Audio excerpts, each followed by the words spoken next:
A pré-existência do Filho de Deus. De volta à doutrina apostólica. Capítulo 14. O Filho não contornou o seu corpo teofânico. Quando Jesus nasceu no corpo que foi preparado por seu Pai, no ventre da Virgem Maria, ele não contornou o seu corpo teofânico. Em outras palavras, aquela mesma teofania em que o Filho esteve e na qual o próprio Deus usou-a para se manifestar desde o princípio, veio com ele em seu nascimento. Foi essa sua teofania que permitiu a Jesus, desde a sua infância, ter recordações da sua comunhão com o Pai na glória, à medida que crescia em sabedoria e graça diante de Deus e dos homens. Mensagem Sedento por Vida, 30 de junho de 57, parágrafo 13. Agora, quando Deus estava na teofania, que era Cristo na formação, depois essa teofania se tornou carne e habitou entre nós. Então, isso foi para redimir. Essa formação da qual Branda se refere foi no momento em que o Filho estava sendo gerado pelo seu Pai antes da fundação do mundo. Deus estava na teofania de seu Filho, o Logos que saiu de Deus, de modo que aquela teofania tornou-se o próprio corpo de Deus Jeová. Deus não é uma teofania. Deus é Espírito, mas esse era o corpo que ele usou para se tornar visível. Mais tarde, quando o Senhor Jesus nasceu em um corpo humano, sua teofania estava ali com ele, e assim era possível de certa forma dizer que Jeová Deus igualmente estava ali em um bebê, embora a pessoa de Jeová só habitasse realmente naquela carne após o Espírito de Deus ter descido no batismo do Rio Jordão, para dar início à obra da redenção. Mensagem Queríamos Ver a Jesus, 16 de maio de 57, parágrafo 15. No princípio Deus era um Espírito, e toda a fonte de bondade, misericórdia e poder, e todas as coisas boas do amor, Deus era o centro daquela fonte. E então, o Logos que saiu de Deus, no princípio, se tornou o que chamaríamos de uma teofania, ou um corpo sobrenatural. Deus não é simplesmente como o ar, porém ele está em um corpo. Moisés o viu passar e disse que se parecia como as costas de um homem, e assim por diante. E depois, aquela mesma teofania se fez carne e habitou entre nós. E o contemplamos, o Filho unigênito do Pai, Cristo. Jesus já era o Filho unigênito antes de seu nascimento físico. O que o Branda está dizendo é que esse Filho unigênito agora se encarna com sua teofania em um corpo físico por meio de um nascimento. Diferente de antes, agora nesse corpo com o sangue criativo, Jesus, ou mesmo Deus por representação, podia morrer. Mensagem Hebreus, capítulo 4, de 1º de setembro de 57, parágrafos 132 a 133. Como tivemos isso na outra noite, Deus, no princípio, era Espírito, e então de Deus saiu o Logos, ou a teofania, que era uma forma de um homem, chamado o Filho de Deus, prefigurado. Isso porque o Filho ainda não havia nascido em carne. Antes, o Filho de Deus apenas se manifestou em sua teofania ou em corpos criados momentaneamente. Ele veio na terra em um corpo de carne, antes mesmo que ele viesse em Jesus Cristo. Agora, engula isso de uma vez, irmão. Eu vou provar isso a você. Quando Moisés o viu, ele disse: "Deixe-me ver sua forma, Senhor." E Deus escondeu-o na rocha. E quando ele passou, ele disse: "Era a parte detrás de um homem." Isso era aquela teofania. É exatamente isso. Depois, aquela teofania teve de ser feito carne. Não outra pessoa, mas a mesma pessoa teve de se tornar carne para tirar o ferrão da morte. Mensagem Hebreus capítulo 1, de 21 de agosto de 57, parágrafo 130. Moisés viu quando passou através pela rocha. Ele olhou para isso e disse: parecia a parte de trás de um homem. É o mesmo tipo de corpo que recebemos quando morremos aqui. Se este tabernáculo terrestre se desfizer, temos um já esperando. Era isso. E isso era a teofania, que era o Filho de Deus. Esse Filho, esse Logos, se tornou carne, porque fomos colocados em carne.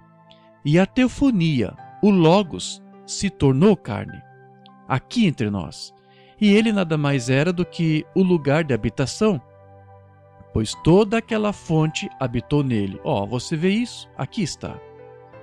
Mensagem em Hebreus, capítulo 5 e 6, número 1, do dia 8 de setembro de 57, parágrafo 56.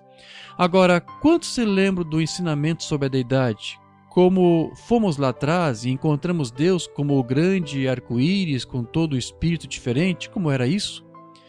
E depois o Logos saiu de Deus, que se tornou a teofania, e aquilo estava na forma de um homem, e Moisés o viu passar na fenda da rocha, e depois aquela teofania foi feita absolutamente carne humana, Cristo. Embora Jesus não tenha contornado o seu corpo teofânico, uma vez que ele já pré-existia e veio com ele manifestando-se em diferentes corpos, até que ele nascesse fisicamente, o mesmo não aconteceu com os demais filhos e filhas de Deus. Não obstante o Mombrana crer na pré-existência do Filho de Deus, ele não cria na pré-existência de almas que pudessem se encarnar e depois se desencarnar para mais à tarde voltar a se encarnar outra vez. Livro das Eras da Igreja, a Era da Igreja de Esmirna, página 131. Eu não creio nessa doutrina mórmon da pré-existência de almas, tanto quanto não creio em reencarnação nem na transmigração de almas. Diferente de Jesus, o Filho de Deus, nós não viemos a este mundo em nossas teofanias. Porém, elas estão aguardando por nós, tão logo deixarmos esses corpos para assumirmos a imortalidade. Capítulo 15.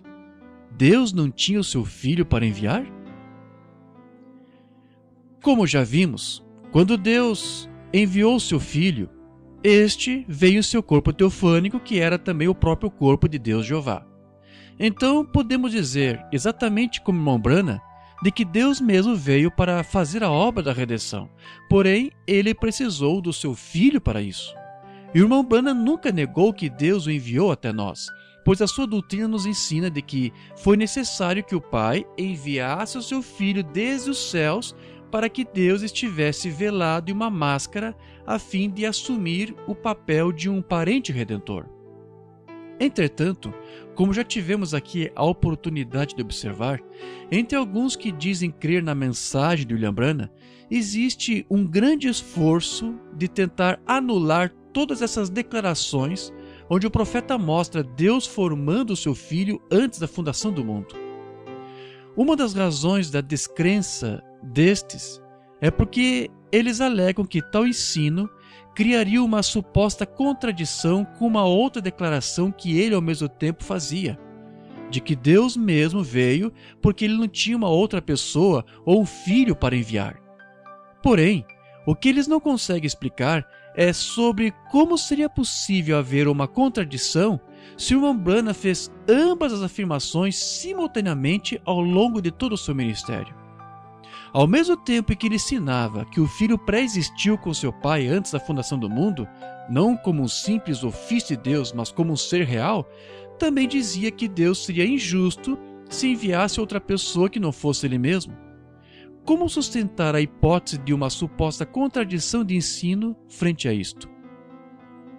O irmão Branham não concordava com a doutrina trinitária que dividia Deus em três pessoas coeternas e diferentes uma da outra. Ele entendia que o Deus que fez o plano da redenção antes da fundação do mundo teria que ser o mesmo que se fez carne sobre a terra para depois cumpri-lo. Mensagem Adoção número 2, do dia 18 de maio de 60, parágrafo 85. Agora, vocês irmãos trinitarianos, eu não estou querendo feri-los, Mas como em nome da boa palavra de Deus, você alguma vez poderia colocar Jesus sendo uma pessoa separada do próprio Deus? Se Jesus pudesse tornar outra pessoa e fazê-la ir e morrer para redimir essa pessoa aqui, ele seria um ser injusto? Há somente uma maneira que Deus poderia fazer isso, que seria tomar o lugar ele próprio. E Deus se fez carne para que ele pudesse provar as dores da morte, para tirar o ferrão e a morte longe de nós, para que possamos ser redimidos por si próprio. É por essa razão que ele será tão adorado. Jesus era um homem, com certeza ele era. Ele era um homem, H-O-M-E-M, nascido na Virgem Maria, mas o Espírito que estava nele era Deus, sem medida. Nele habitou a plenitude da divindade corporalmente. Aqui o irmão Branham está repreendendo a doutrina trinitária que faz de Jesus a segunda pessoa de um Deus dividido em três. No entendimento do irmão Branham, os atributos de Pai, Filho e Espírito Santo estavam todos sem medida e em plenitude naquele mesmo corpo chamado Jesus Cristo. Portanto, não seria justo Deus ter enviado uma outra pessoa qualquer, ou mesmo anjo, para fazer a obra da redenção, ou muito menos uma outra suposta pessoa da deidade diferente dele, porque isso simplesmente não existe. Era necessário que Deus mesmo estivesse naquele corpo. No entanto, nada disso nega o fato de que Deus teve que enviar o seu Filho para realizar tal obra. Deus não poderia ter vindo sem enviar o seu Filho, pois foi somente através do envio de seu Filho que Deus poderia vir e habitar entre nós na forma de um homem. Para William Branham, Jesus era o princípio da criação de Deus, ou Deus em uma criação. Se antes da fundação do mundo o Filho estava na forma de Deus, agora sobre a terra era a vez de Deus mesmo estar em morfe em seu Filho, usando-o como sua máscara. O Filho não veio só. Deus mesmo veio para fazer a obra da redenção, pois o Filho nada poderia fazer a menos que o seu Pai estivesse nele para fazer. Aqui ele disse: Jesus era um homem, referindo-se ao seu Filho, o mesmo que estava com Deus antes da fundação do mundo e que agora estava ali em carne humana. Porém, ele também disse: mas o Espírito que estava nele era Deus sem medida. Isso fazia do Filho e Deus a mesma pessoa, embora houvesse dois ali o tempo todo.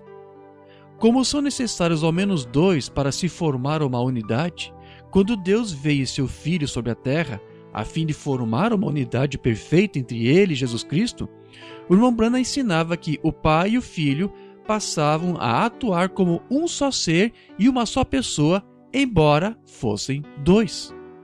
Mensagem à Cortina do Tempo, do dia 2 de março de 55, parágrafos 22 a 23. Eles não conseguiam entendê-lo. Ele era um mistério, até mesmo para os apóstolos. Ninguém podia entendê-lo, porque havia duas pessoas falando o tempo todo. A pessoa Jesus Cristo estava falando, ou seja, o Filho de Deus, não um ofício, mas uma pessoa e um ser real. A pessoa Jesus Cristo estava falando e Deus estava falando nele também. Era Deus falando e não um ofício chamado Deus, embora Deus estivesse ali no seu ofício de Filho. Às vezes era o próprio Cristo, às vezes era o Pai que habitava nele. Vê isso?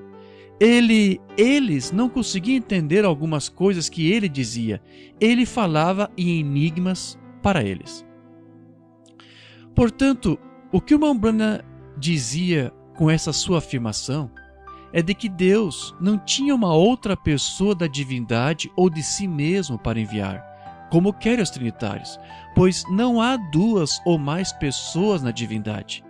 E tampouco poderia Deus enviar uma outra pessoa comum ou qualquer, ou mesmo um anjo.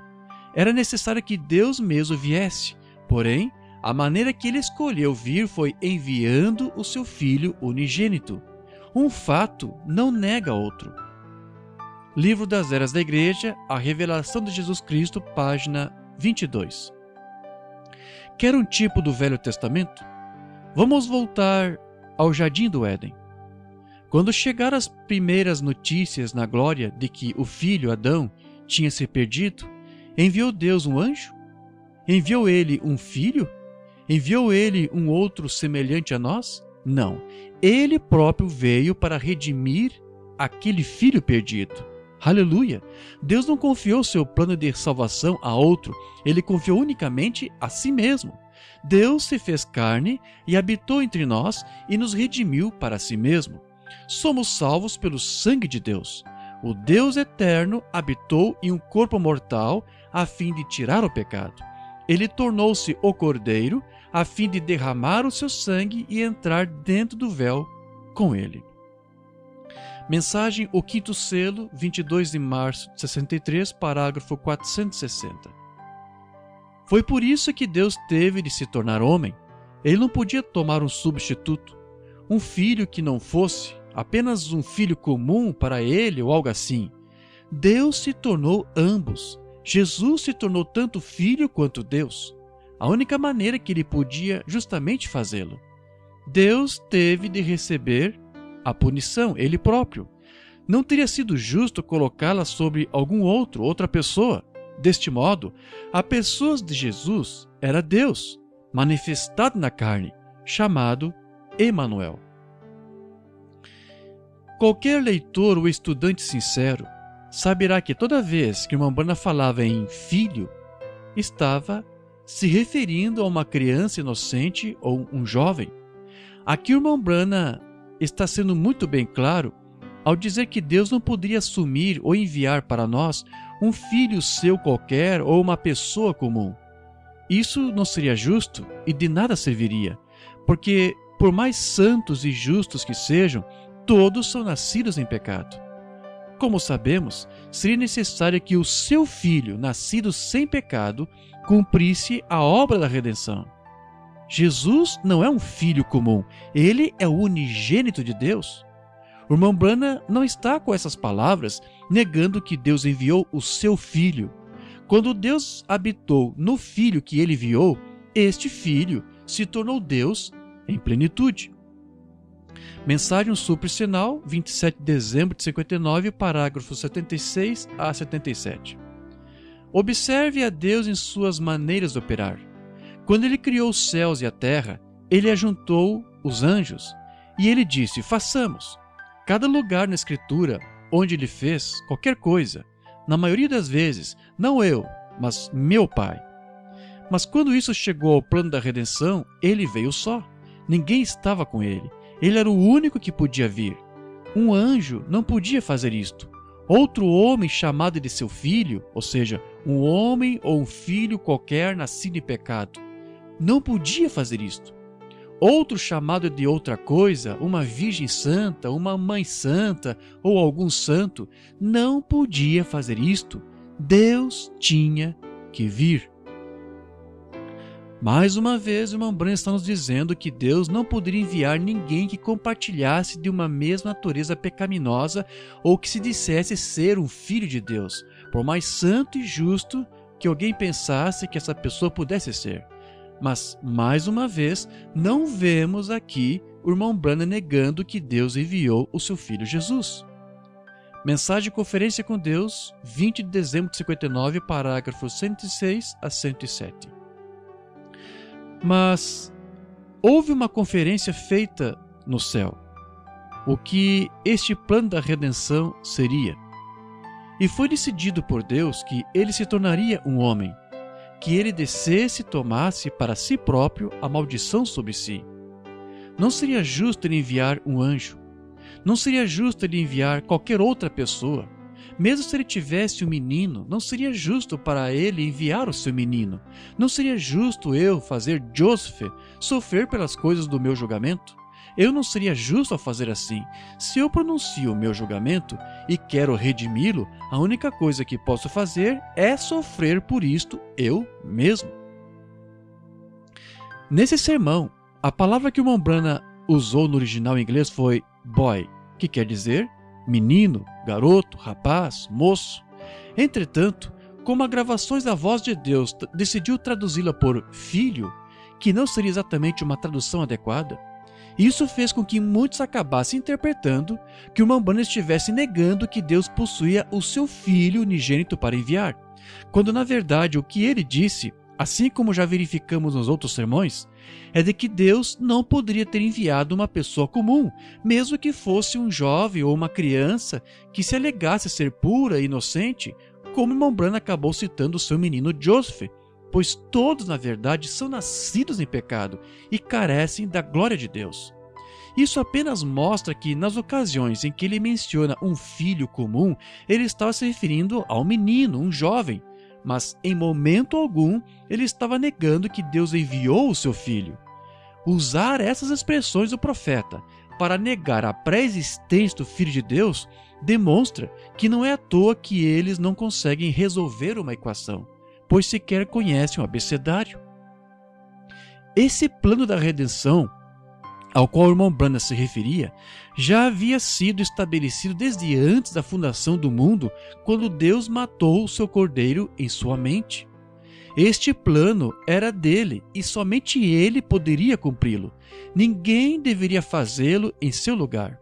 Portanto, a única maneira possível para isto acontecer seria de Deus mesmo vir em seu Filho. Ele planejou em sua mente enviar o seu Filho. Depois disso, gerou para fazer todas as coisas por meio dele. E, por fim, o enviou até nós. Ninguém mais poderia fazer essa obra senão ele.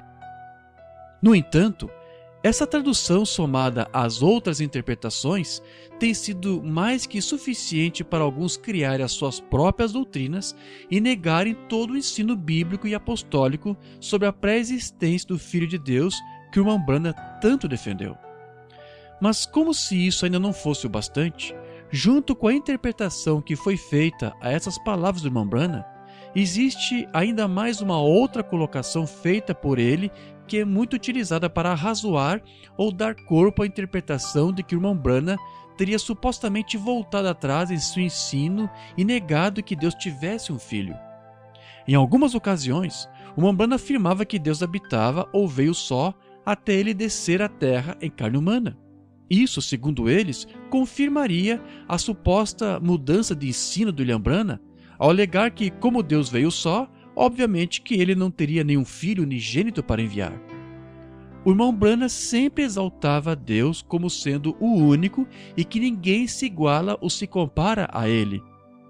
Deus está sozinho no que tange ao seu ser e natureza. Mensagem Paradoxo, 6 de fevereiro de 64, parágrafo 203. No princípio, ele era o Pai. Ele estava acima de tudo. Ele estava sozinho. Ele habitava sozinho. Elohim.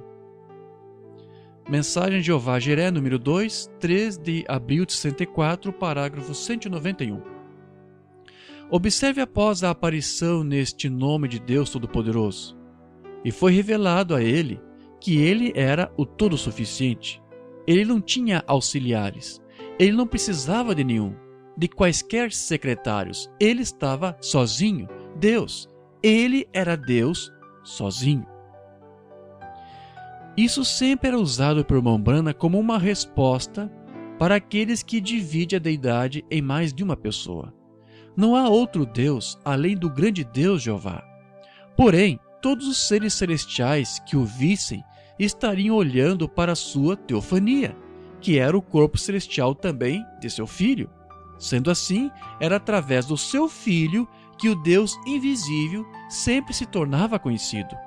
Todavia, não era possível ver dois, mas somente um. O irmão Branham disse que era através de Jesus que Deus se revelava, e mais ninguém era visto senão ele, sozinho, seja em teofania ou em carne humana. Mensagem à Era da Igreja de Esmirna, de 7 de dezembro de 60, parágrafo 46. Agora, na primeira era da igreja, descobrimos que os nicolaítas foram iniciados. Jesus se revelou como o Deus Todo-Poderoso. Não outro, não partes, não pedaços de Deus. Ele era Deus sozinho. O Filho Jesus Cristo revelou Deus em plenitude e mais ninguém. Nós já sabemos que quando Deus gerou seu Filho antes da fundação do mundo, o Pai habitou em sua teofania que revelava somente Ele e nenhum outro. Portanto, Deus está sozinho no sentido de não haver outro Deus como Ele, embora Deus não esteja sem companhia, pois era o seu Filho quem sempre o revelava. As Escrituras relatam que o próprio Senhor Jesus ficou algumas vezes sozinho e sem ninguém com Ele, mas isso não significava que Ele estivesse de fato sozinho. Marcos 6,47. E sobrevindo a tarde estava o barco no meio do mar e Ele sozinho em terra. Será mesmo que Jesus estava realmente sozinho? Jesus disse que o Pai que lhe enviou estava sempre com ele. Portanto, ele não poderia estar de fato sozinho ali naquele lugar. João 8,29. E aquele que me enviou está comigo.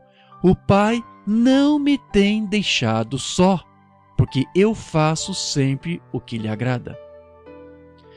Veja que nem Jesus, quando esteve na terra em forma humana durante o seu ministério, poderia estar de fato sozinho, pois desde o momento em que o Pai veio habitar no Filho na forma do Espírito Santo, no Rio Jordão, ele não poderia estar só, uma vez que cada obra que o Filho fazia era na verdade o Pai nele que estava fazendo, pois Jesus era Deus sozinho.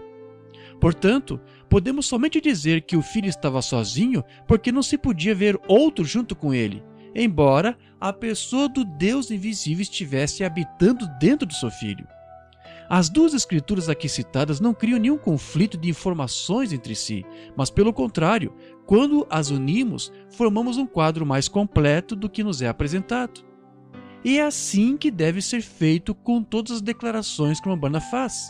Devemos uni-las, ao invés de criar-se alguma espécie de conflito entre elas, como alguns fazem.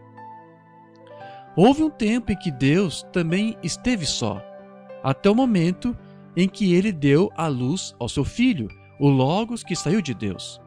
Entretanto, usando a mesma imaginação que o Umbanda pedia para que a sua audiência usasse, a fim de imaginarmos Deus corporizado no Logos do seu Filho, nós também poderíamos ver ninguém mais a não ser a única pessoa sozinha, e que, como já sabemos, é aquele Deus único e eterno que, embora invisível, está refletido diante de nós no Filho que ele formou. E como disse Umbanda, antes que houvesse uma estrela, ou um átomo, ou uma molécula, Deus fez todas as coisas por Jesus Cristo, seu Filho. Isso prova que Deus não estava realmente só nessa ocasião, mas ele estava em seu Filho. E foi exatamente isso que os anjos viram quando foram criados. Deus sozinho, visível em seu Filho. Quando Deus enviou seu Filho para nascer no ventre de uma mulher, podemos dizer que foi Deus mesmo quem veio e nasceu, pois tendo o Filho nascido com a sua teofania, que era o corpo teofânico do próprio Deus Jeová, o irmão Branham ensinava com isso que Deus estava ali de corpo presente na terra desde o nascimento de seu Filho, embora ele também mostrasse que Deus não era exatamente aquele corpo teofânico, porque Deus é Espírito. O próprio Deus em pessoa só se manifestou sobre a terra no corpo de seu Filho em plenitude quando o Espírito Santo batizou Jesus no Rio Jordão. Agora, não havia ali apenas uma teofania encarnada, ou mesmo partes ou pedaços de um Deus, mas todo Deus sozinho. Portanto, Deus veio por intermédio de seu Filho. Livro das Eras da Igreja, a Era da Igreja de Esmirna, página 116. Quando o Espírito Santo veio sobre Maria, ele criou dentro de seu ventre a célula que se multiplicaria e se tornaria o corpo de Nosso Senhor. Aquela célula foi criada, foi o princípio da criação de Deus. ou seja, Jesus com seu corpo teofânico encarnado, que era também o corpo de Deus Jeová. Era ele um Deus criado. Ele era a palavra de Deus manifestada em forma de carne. Isso é o que Jesus é. E aquele santo foi cheio de sangue santo, a saber, o sangue de Deus. Aquele tabernáculo nasceu. Ele cresceu até ser um homem. Ele foi ao Jordão e lá aquele sacrifício foi lavado por João no rio chamado Jordão. Quando aquele sacrifício aceitável levantou-se das águas, Deus veio e habitou nele, enchendo-o com o Espírito sem medida. Agora nós temos de fato a própria pessoa de Deus Jeová, que é Espírito, habitando naquele Filho em plenitude. E quando ele morreu e derramou seu sangue, a perfeita vida de Deus foi liberada para voltar sobre o pecador que aceitasse Cristo como seu Salvador. Portanto, mais uma vez afirmamos que não há contradições nas declarações do William Branham ou mesmo em seu ensino. Quando o irmão Branham dizia que Deus mesmo veio, ele não estava negando que Deus enviou o seu Filho, pois foi necessário que primeiro o seu Filho fosse enviado para que então Deus se fizesse presente entre os homens, atuando como um parente redentor. E as suas declarações de que Deus está ou veio só, não nega de forma alguma a existência real do seu Filho unigênito antes da criação. Quando Jesus esteve entre os homens, dizendo ser o Filho de Deus, os religiosos do seu tempo o puseram para fora e lhe crucificaram, porque eles não acreditavam que Deus tinha um filho. Hoje, existem religiosos cegos criando as suas próprias doutrinas, para de todas as maneiras negarem que Deus tem um filho, e ao fazer assim, o colocam para fora de seus sistemas novamente. Mensagem A Voz do Sinal, de 21 de março de 64, parágrafos 209 a 213. O sinal de Jesus como Messias para curar os enfermos, eles aceitaram isso. Mas um dia ele disse: eu e o Pai somos um. Oh, que coisa! Aquela voz não foi aceita. Eles disseram: você se faz Deus, igual a Deus? Ele disse: eu sou o Filho de Deus. Oh, que coisa! Como poderia Deus ter um filho? Veja, longe de Deus ter um filho. Mas veja, eles creram no sinal. Os enfermos podiam ser curados e, isso foi maravilhoso, isso era simplesmente muito bom. Mas quando se tratou da voz, eles não quiseram crer na voz. O que eles fizeram? Eles o colocaram para fora. E sabe de uma coisa? A Bíblia nos diz, em Apocalipse capítulo 3, nesta era da igreja de Laodiceia, que seria feito a ele a mesma coisa. Ele estava do lado de fora da igreja. Essa é a palavra manifestada. Ele era a palavra manifestada. Ele ainda é a palavra manifestada.